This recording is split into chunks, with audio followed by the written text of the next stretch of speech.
Welcome back to Fox 5's On the Hill Live this Sunday morning. You know, the Trump tariffs have been causing whiplash for consumers and businesses and Wall Street alike. Those concerns also are fueling speculation of what that would mean to people's grocery prices. President Trump postpones for the second time many tariffs on goods from Canada and Mexico, but then suggested he might impose new ones on Canadian lumber and dairy products. This on-again, off-again position on tariffs with Mexico and Canada has caused confusion. It's caused uncertainty.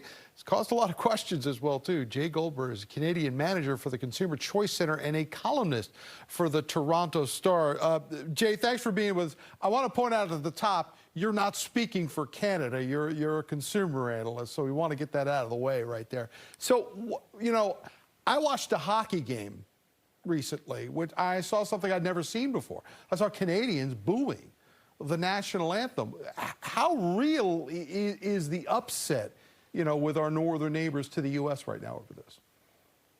You know, I've never seen the amount of anger here in Canada towards the United States that I've seen. Never in my life have I seen anything like this. Canadians are obviously very upset by the tariffs that have been imposed. I think a lot of Canadians are wondering, after the government took some action on fentanyl, exactly what the Trump administration wants Canada to do to avoid the tariffs. And what I've seen across the country is Canadians really very angry with the United States in general, with the Trump administration in particular, and really questioning exactly what the Trump administration wants Canada to do and what the country can do to avoid tariffs over the long term and not just have these 30-day pauses.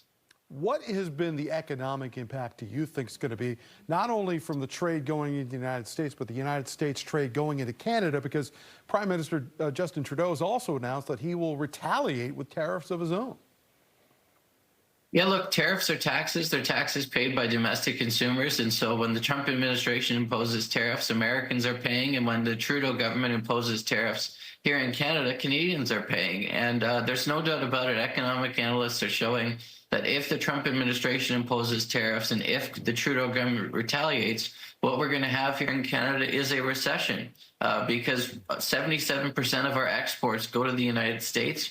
Canada is heavily reliant on the U.S. market, and so to have these tariffs on our goods is going to be incredibly disruptive for the Canadian economy and will definitely send the country into a recession if they're in place over the long term. So, Jay, this has been, you know, a point of debate even in conservative circles, no less than the Wall Street Journal, not exactly a liberal publication, called this the stupidest trade war. What is the reaction in Canada about why this is happening? Are there real, you know, imbalances between our trade in the two countries? Or is this to maybe make an example of one country as a warning to other countries, like China? Well, there really isn't an imbalance. The Trump administration is right that there is a trade deficit with Canada, but that's almost entirely driven, actually, it is entirely driven by oil that's imported and our energy products that are imported from Alberta and Western Canada into the United States. If you take energy out of the equation, Canada actually has a trade deficit with the United States. And so, you know, this is a lot to be made about nothing, really. There's not a significant trade deficit with Canada from the American perspective. And the deficit that is in place is because oil is being imported from parts of Canada. And I should add that oil is being imported at a discounted rate because we don't have enough refineries and enough capacity in Canada to ship the oil around the world. So a lot of the oil is actually taken down to the United States through pipelines, refined in Texas, and sold with Americans making a profit on that oil. So the trade deficit the Trump administration is talking about really doesn't exist. And again, I think a lot of Canadians are wondering